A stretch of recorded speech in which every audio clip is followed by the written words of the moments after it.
We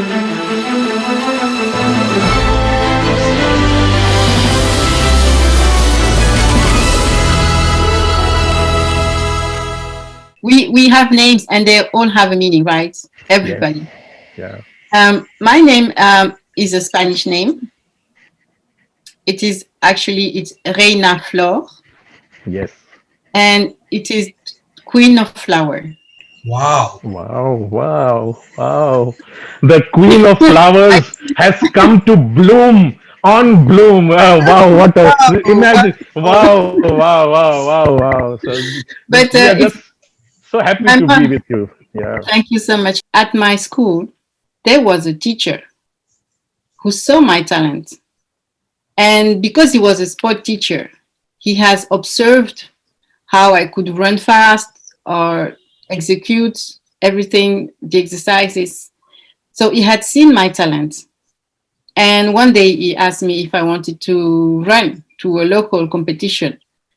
And for me, it was really great because I was living in a neighborhood and there was nothing really interesting to do there. So it was a huge opportunity to take the bus, to go to the city and to go to the stadium and see all these children from all around the city. So for me, it was a great excitement.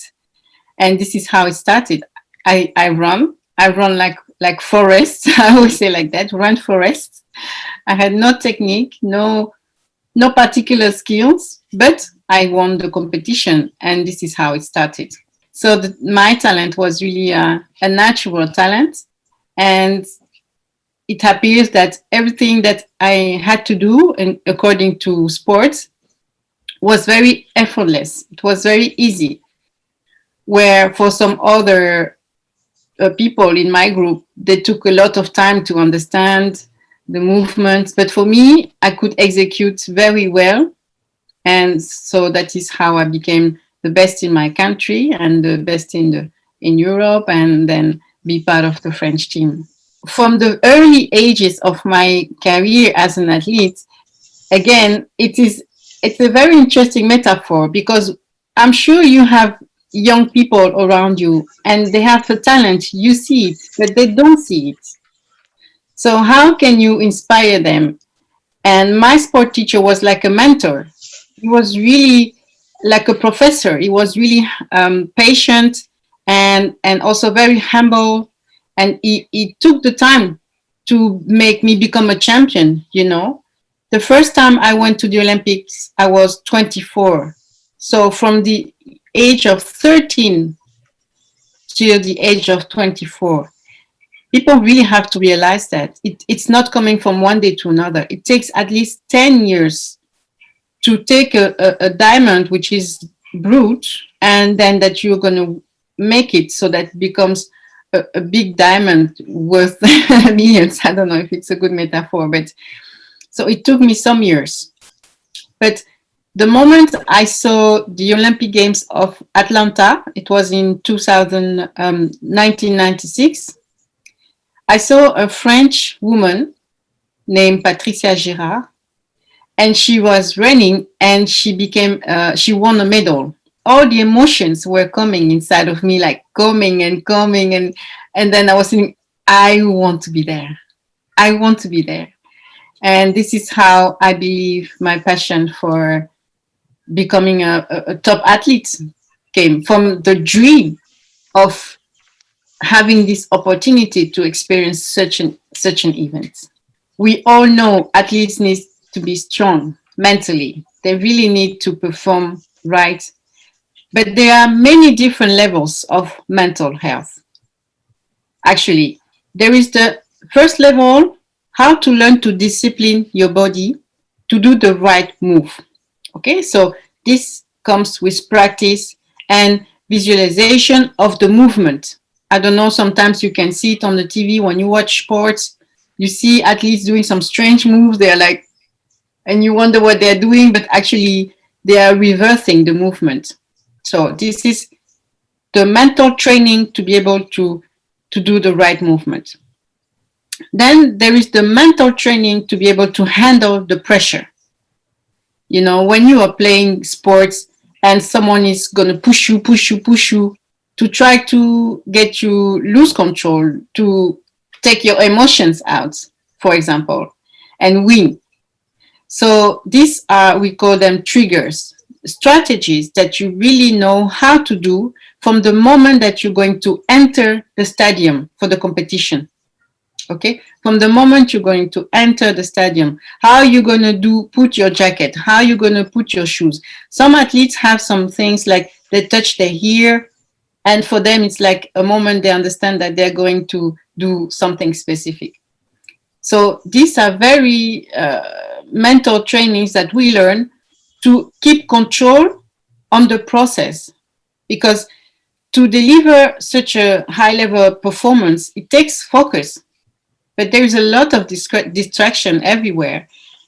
But you cannot be also very with a lot of tension. You have to find moments to relax. And I'm going to share you a story, a true story, where I have learned that the hard way, because it was such a painful experience, but now I can share it to you. It was for my first Olympic Games in Athens 2004. I was the best in France and a promising athlete for the final and maybe to win a medal. And then we were to the call room. So the last race before the final, all athletes go to a call room. And the call room is a very small room, like 2 meters square, where 8 athletes are waiting. And we wait, something like 30 minutes. And we wait and we wait. But we have to run. We have to run against each other. It's competition, right? So I can let you feel the emotion. We are like waiting, and in the same time, there is tension. Some athletes look at you in the eyes. They want to kill you before the race, take your energy. And you have to find ways to keep relaxed, because you're going to use all your energy otherwise. And my first Olympic, I didn't understand that. And so something happened. 5 from the 8 athletes suddenly started talking. Like you and I. They were talking like we are having a coffee somewhere, or a nice tea, before an important race. And I was like, what are you doing now? In my head, I was like, no, I know it's a trick. You're trying to distract me. No. You will see. I'm going to win this race. No. And I was like, woo! My head was like, woo! And then we went to the track, and I completely failed my race. What happened is that I didn't understood this very important key, is that if we have to deliver a very important performance, we cannot be under pressure all the time. We really have to learn to relax and find some triggers. So we call it some things, some little exercises to just switch off a little bit the pressure. Because we already know what we have to do. The body really know how to perform. So this was a very important experience I have learned. When you're an athlete, you want to win. You win or you lose. There's no point. You participate. We don't like this. But now I really can value that. I have participated and I have represented my country and my passion for sports. And that's a huge opportunity. For the first time, I understood what does it mean to be an ambassador of your country. We are all ambassadors of our country, of our values. When we stand to the world, we represent something, some values. And that I felt that for the first time. And it was really a warm feeling for me because it was for Africa. And I grew up in France. I got access to so many great resources to perfect my skills that other talents in Africa don't. But then for me, it was really like the great opportunity to show that if we have access to the necessary resources, we can win, we can succeed. True. And so for me, that was the huge, like to realize that was really beautiful for me.